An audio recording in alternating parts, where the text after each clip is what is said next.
Nasa bangong katupad ang isda, pisi sa tubig, murag diskarte sa kanto. Bird fishing, iba'y ayaw kumpiyansa, murag hustler sa dagat, tanaw-tanaw sa tubig, araw makakwarta. Lambat o prisi, kinabuhi sa lawod at kung gitaya, maglampo araw sa Ginoo para makakuha o mga isda sa lawod. Makuy ako kasadya sa bird fishing, way hunong sa pagpaning kamot at pagpanagat, hangtod makuha ang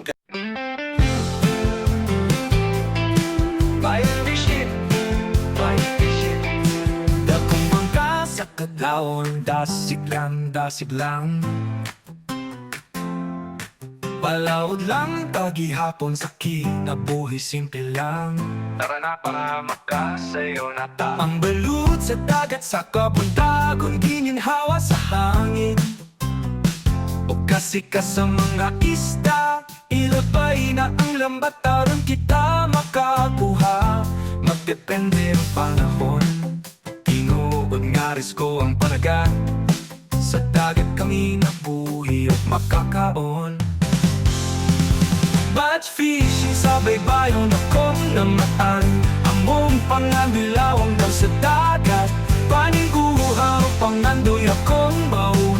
Pugma sa tubig ipapaon sa akong pamilya. Sa kasakit o kalis o dili mapalupig, ang mugi hapon dalang na unta makaginhawa.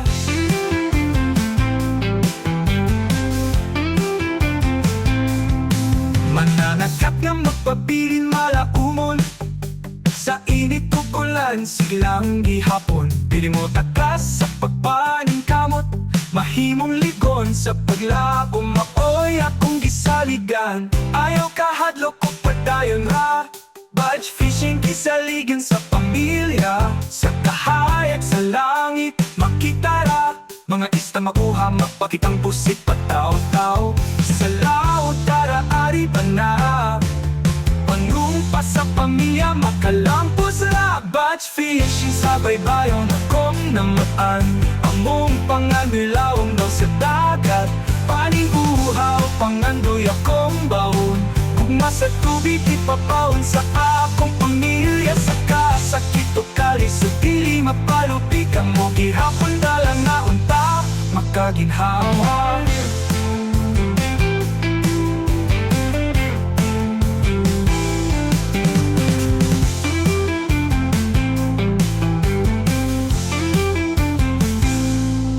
Batch fishing sa baybayon akong namatan. Among pangandilawom daw sa dagat, paningguhaw pangandoy akong baon. Gugma sa tubig ipabaon sa akong pamilya. Sa kasakit o kalis o dili mapalupig, ang mugi hapon dalang na unta makaginhawa.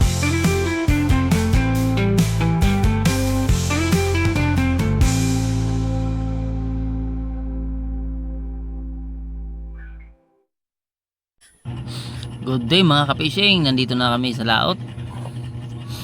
Ayan, bumis na si Panoy. Sa ilang saglit lang ay umakyat kami. Nako, wala kami nakita ni Christian, pero si Panoy, tingnan nyo naman, ang lalaki, 2 piraso. Talagang mag-harvest na naman siya. Hindi namin sinakin yung bangka niya dahil hindi, ang iba hindi sumama, kaming 3 lang. Kaya yun, nervous niya na naman. Maaga pa, may 2 piraso na, kami 0.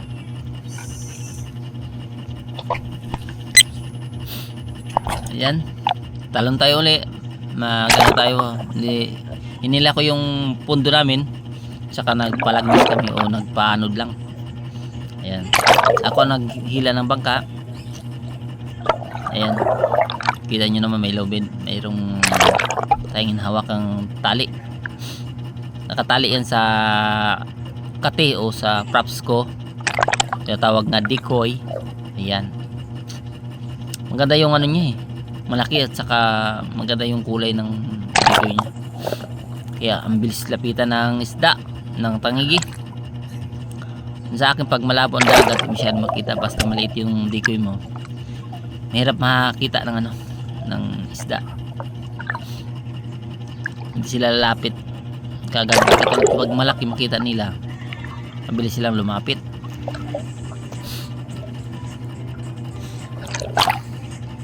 Yan mga fishing, simula na tayo.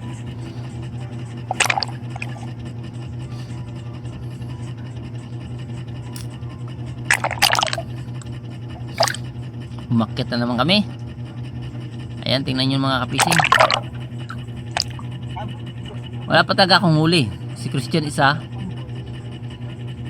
si Panoy na naman dalawa. Malalaki pa naman. Maaga pa, pag talon pa lang nakahuli na sa kagad isa. Sabay yung isa naman sila. Ayan o. Grabe, harvest. Harvest naman si Panoy.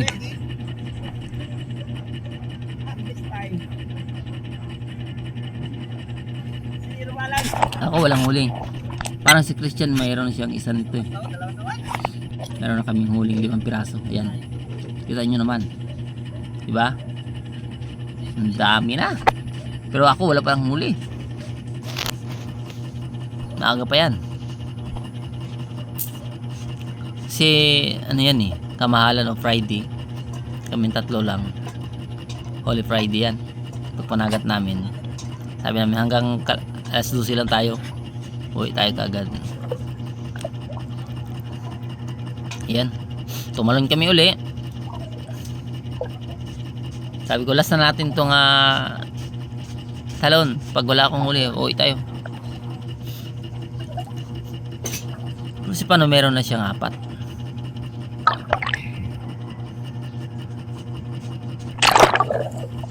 Ayan. Si Christian isa. Bali ang huli namin ay 5 piraso na. Kay Christian isa, kay Panoy ay 2 o 4.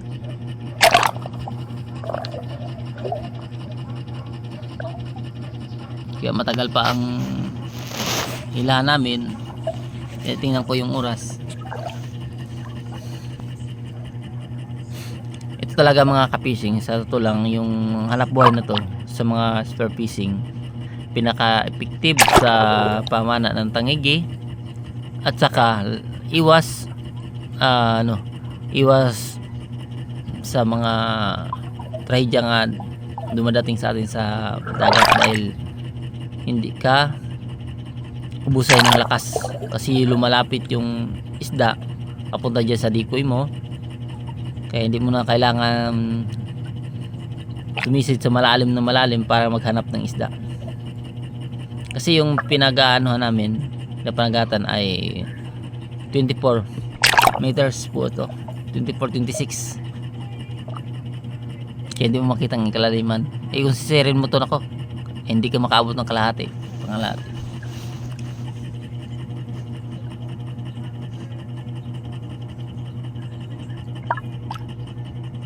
Ayan dyan mga fishing.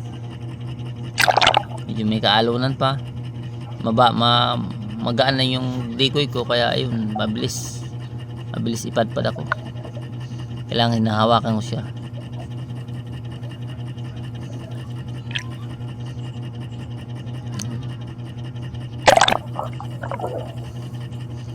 Si Panoy naman nakapana na naman siya ulit sa panlima niya. Dahil 5 piraso sa kanya. Si Christian wala siya nakapana.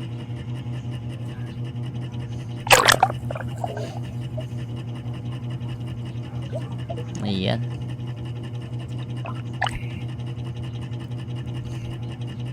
Medyo okay na rin ang panahon, hindi na masyado malakas ang hangin.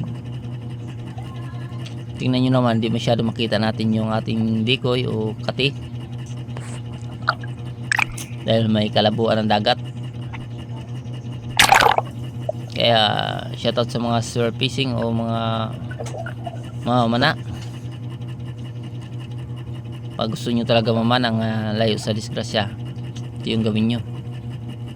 Maliban kung masilo kayo ng batansi, talagang kung disgrasya lalapit, wala talagang magawa. Pero yung iwas ka sa hingal, sa pagsisid, sa paghabol ng isda, kasi lumalapit yung isda, dumidikit yung isda dyan.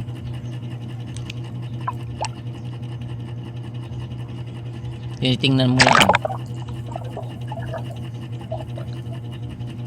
Pag sa bahura naman yan, iikot-ikot ka lang sa bahura hanggang may maglapit ng isda.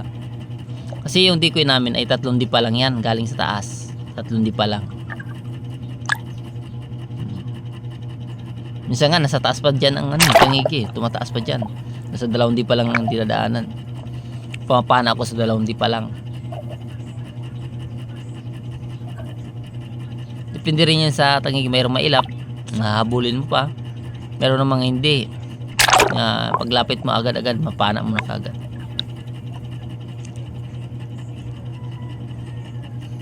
Katulad nito sa pinana ko mga kapising, tingnan nyo mamaya, makikita nyo paano ko ito pinana, kung gaano talaga ka-effective ang kati o props para pang tangigi. Yan.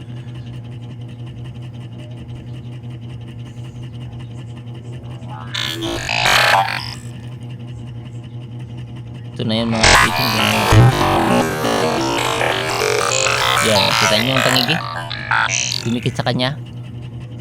Yan. Hindi ka na kailangan maghabol ng gusto, kasi lumalapit lang siya. Ito na yun ang pagpana. Kita nyo, ang lapit na. Medyo may kalabuan niya ang dagat, dumidilaw yung isda. Yan, meron na tayong huli mga kapising. Yan, thank you Lord. Nakita naman natin yung yan, tinan natin. Nakita niya nga nakahuli ako, ay paakyat na rin kami, kaya pumunta na siya sa akin at saka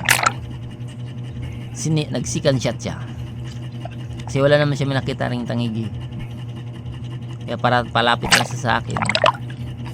Tingnan nyo naman, pinatakbo ko pa. Maliit lang to mga kapising, maliit lang to, 5 kilo.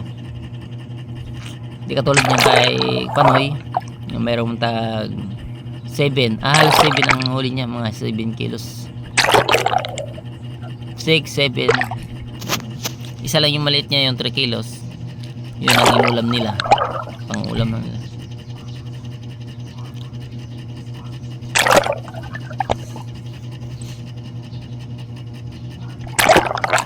Mabilis ang pagpana mga kapising, pero ang pag-recover kailangan pahirapan din, basta hindi siya ma-stone shot. Mas magaling, mabilis kung ma-stone shot mo siya,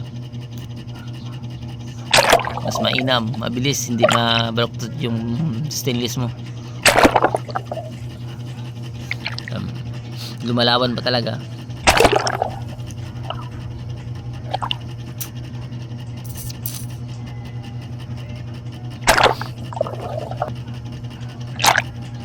Ang kaayusan lang sa mga kapising tangigi, hindi siya pupunta talaga sa tumataas siya. Hindi ko na napakita mga kapising yung pagsikat shot ni Christian, kasi alam niyo naman yung camera natin medyo nagloloko din.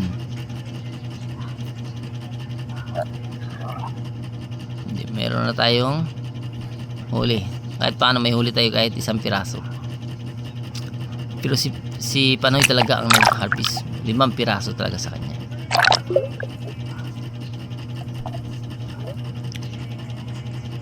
Ayan.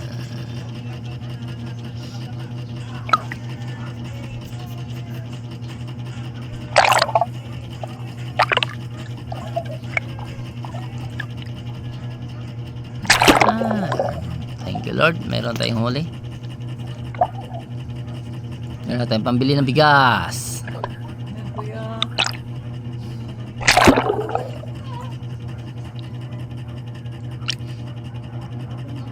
Yun nga pala, yung pinatimbang ni Panoy ay lang, parang 3 piraso lang pinatimbang niya. Ang dalawa inano niya talaga, pinulam. Yung 5 kilos saka 3 kilos.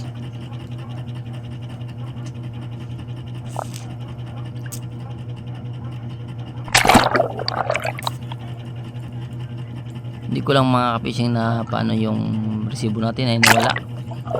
Sana i-edit ko na, i-ano ko na siya. sa video. Sali, hindi ko na makita kung saan, natapon na. Kaya maraming salamat sa inyo mga kapising, sa inyong walang sawang suporta. Sa hindi pa nakasubscribe, please po subscribe YouTube Fishing. Pagkapindutin ng bell button, i-bell nyo po para lang update kayo sa aking mga vlog. Ganoon din ang aking page, Buds Fishing din po sa page ko, sa FB page. Ayan.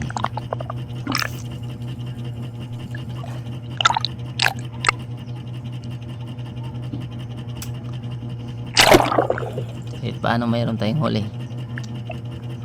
Nag-wake agad kami. Tinignan ko mga alas 11:30 na. Uwi na tayo. Sabi ko kasi yung buyer aalis din yun. Kasi kamahalan. Holy Friday nila.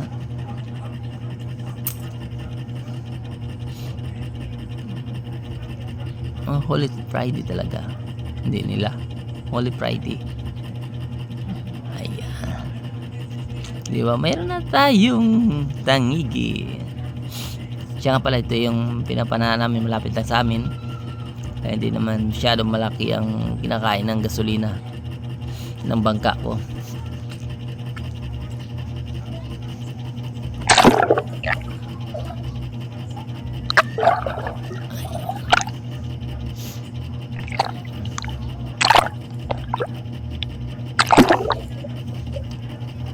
Ito yung pinapakita ko lang mga fishing, yung paano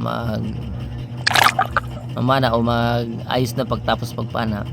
Pinapakita ko rin para kung malaman nyo kung gano'n din, kaya hindi mabilisan ang pag-recover ng isda pag mapana mo na. Malibang kung mas stone shot mo, mabilisan lang.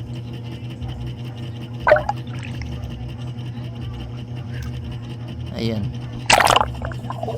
naghahanap din kami kung may makita, pero si Panoy umakyat na, pakyat na siya, kaya umakyat na rin kami. Si uwi na daw.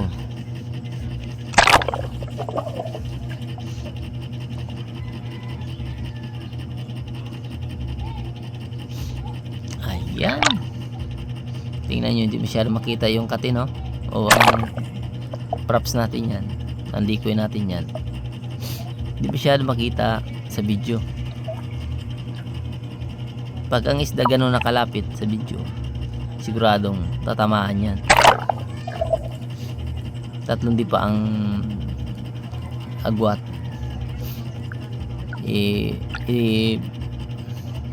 Ano mo pa yung pana mo ng isang dipaw, di aabot na sa kanya is 2 dipa na lang ang kalapit. Yung ganun ang kalapit ang tangigi, siguradong mahuhuli yan.